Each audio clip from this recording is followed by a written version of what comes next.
the second segment. Actually, before I do, I'm going to acknowledge some of the comments in the chat. Monenzo commented a lot. He said, the Lakers need to start thinking about rebuilding instead of catering to LeBron, and instead of treating their young pieces, trading, I'm assuming he means trading their young pieces and draft capital. And I understand, like, where you're coming from with that, and yeah, the Lakers should have considered doing that. However, I also feel like LeBron is still one of the better players in this league, and if you aren't trying to win with LeBron, then you are insane. Like, that's genuinely just how I feel. If you are not trying to win with a prime LeBron on your team, then you're absolutely insane. Especially considering how there's not many years, like, we're not sure how long he can keep this up. So you have to make the most out of it, the absolute most out of it.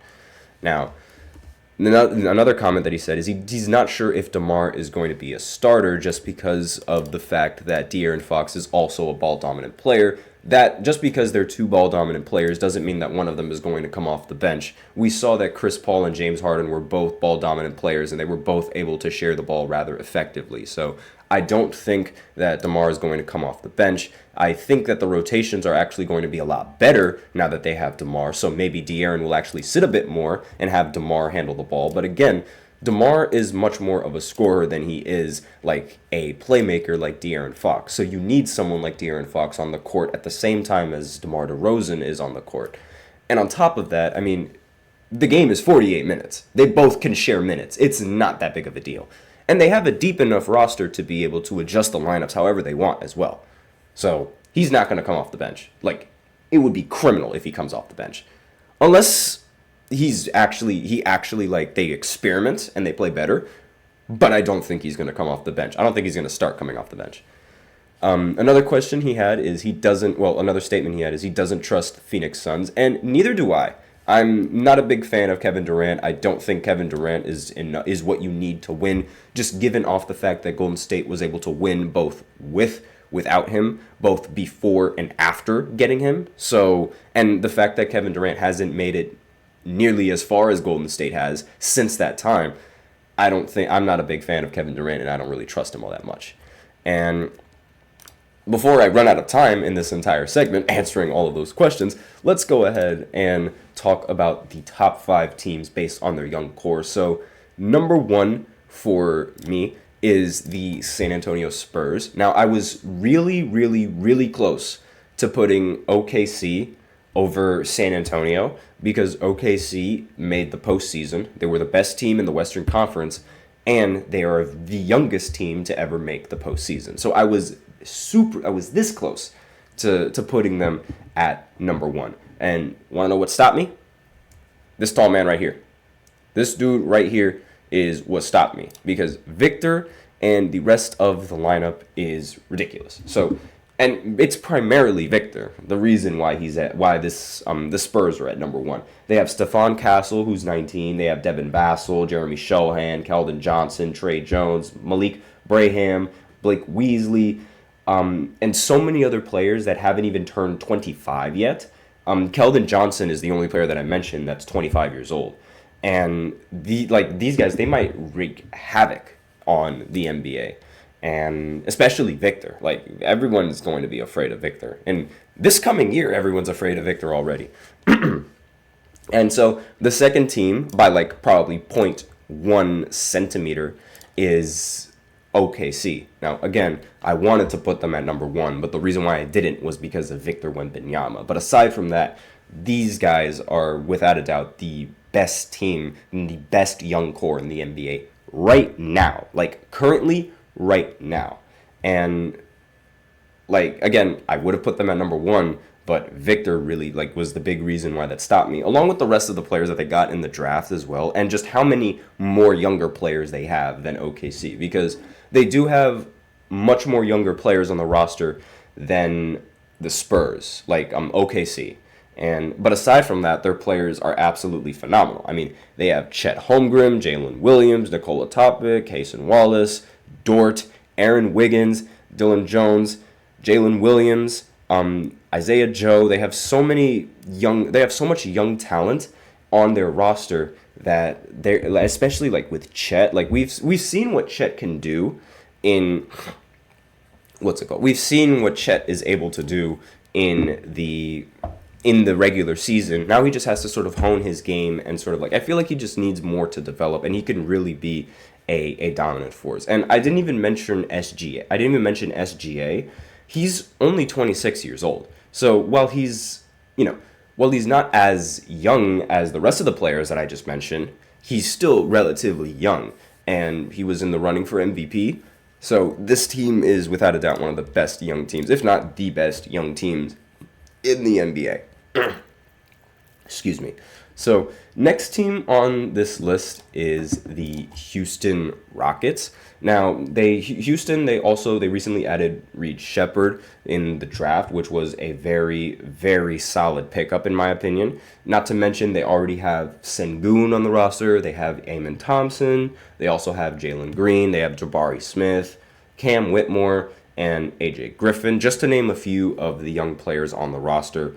And I think Sengun is going to be, the face of this team. And depending on how good, Reed Shepherd can develop, he could be a really solid shooter and a really solid scorer for this team. And excuse me. And there is Mananzo has another question in the chat. He says, "Do you think Oklahoma City might have to start thinking of trading some of the young players that are off the bench to get established veterans who have experience winning playoff games?" No. No, I don't think they need that. I think what they need is just more experience to be in the playoffs. Like, I think they just need to keep this roster and be able to keep making the playoffs and have more, and if they keep making the playoffs and they keep playing in these high leverage games, they're going to adjust to the pressure, and they're going to be able to adjust naturally. I don't think you need to... you can add maybe one veteran on your team, but I don't think the Thunder need to trade any of their pieces to try and acquire veteran players, because I genuinely think that over time, give it 2 years, maybe even a year, maybe this season and then next season, and they're already going to be used to that playoff pressure, and they'll be competing. I'm pretty confident on that. I don't think they need...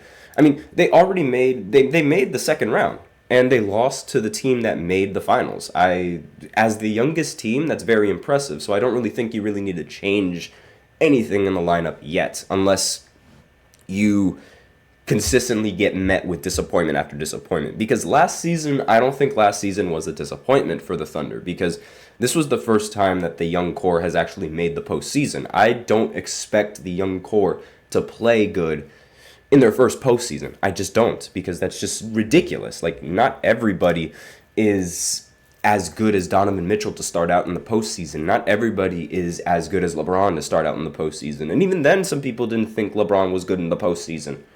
So, it takes time. And I think that if the Thunder continue with this roster, they'll eventually do it.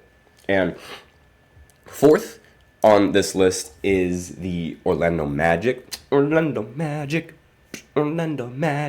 They made the playoffs last season, and they almost won in Game 7, but unfortunately they didn't have home field advantage. And I think the reason why they lost really was because they didn't have home field advantage in Game 7. But they have Paolo Banchero, arguably one of the most underrated young players in the entire NBA. Franz Wagner, Jalen Suggs, Jet Howard, Anthony Black, Tristan Da Silva, Wendell Carter Jr., Cole Anthony, just to name a few of the young players on the roster. They made the playoffs last season, and I have a feeling that they can go even farther in this season. Again, this team is very, very underrated, and Paolo Banchero is also very underrated. You barely hear anybody talk about how good he is, and he played phenomenally in the postseason. And last team on this list, and then I'll acknowledge Mananzo's other question, is the Memphis Grizzlies. And they have John Morant, they have Jaren Jackson Jr., they have Gigi Jackson, they also have Vince Williams Jr., Zach Edey, who they just acquired in the draft, and Jalen Wells, just to name a few of the young players on the roster. And, since when they had Ja, you could argue that the Grizzlies were a competing team. And, since they Excuse me. And since they, last season, since they lost Ja Morant, they weren't that much of a competing team. But now that they have him, I have a feeling that this young roster is going to be back in the postseason in no time. And I wouldn't be surprised if they actually replace the Clippers spot in the postseason, right? And they make the postseason aside from the Clippers, and the Clippers miss the postseason. But we'll see. And before I go into this next break, I'm going to acknowledge the comments. And Monanzo says, even though they were the best team last year, a lot of people didn't really expect OKC to be that good. I don't know if he means that, if he's saying, because he's saying City to be that good luck. Now, I'm not sure if he thinks that was luck, but yes, luck comes in a lot of postseason wins, and you just have to, it is what it is. And let me just continue reading. And he also says, I think Orlando might be one of the teams that needs to add more veteran experience in their starting lineup or off the bench. Now, that I could see happening. Yeah, sure. Maybe the Orlando Magic needs some veteran players. But aside from that, I think Paulo's just fine. And last comment, I don't know what it is with Memphis. I can't trust Morant to not get in off the court issues. That's going to cost the team. And yes, that is always the issue when you're talking about Ja Morant, his off-the-court issues, what he likes to post, what he likes to do, what he does, what he doesn't do, this, that, and the other. I'm not going to get too deep into what he does and what he doesn't do. I'm sure most of you guys already know what he allegedly did and what he was allegedly holding and this, that, and the other. And, it's a lot of off-court distractions that prevent this team from being a great team. And you just sort of need...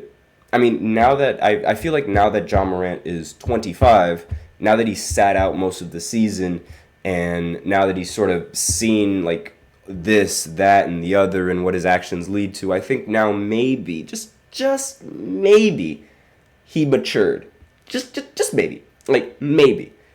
He matured and he realized, oh, okay, I have to do this. Oh, okay, I have to hold up to this standard. Oh, I have to do this. Maybe, again, this is a huge maybe. I have no idea if he actually learned from his mistakes, but we'll see. We'll see going into next season, obviously.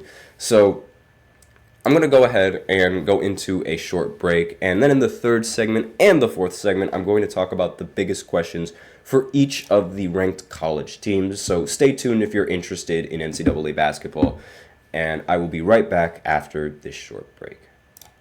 Looking for your daily fix of sports talk without having to pay for it? GSMC Sports Network is available on YouTube. Just search GSMC Sports Network. Get your fix of daily sports talk shows on YouTube, absolutely free. NFL, college football, NBA, MLB, MMA, UFC, fantasy football, and so much more.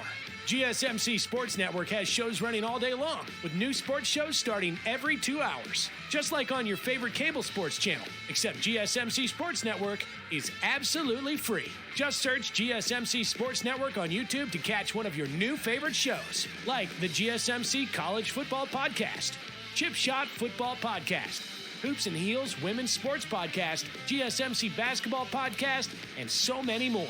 Check it out for yourself. GSMC Sports Network, now available on YouTube absolutely free. Search GSMC Sports Network on YouTube right now.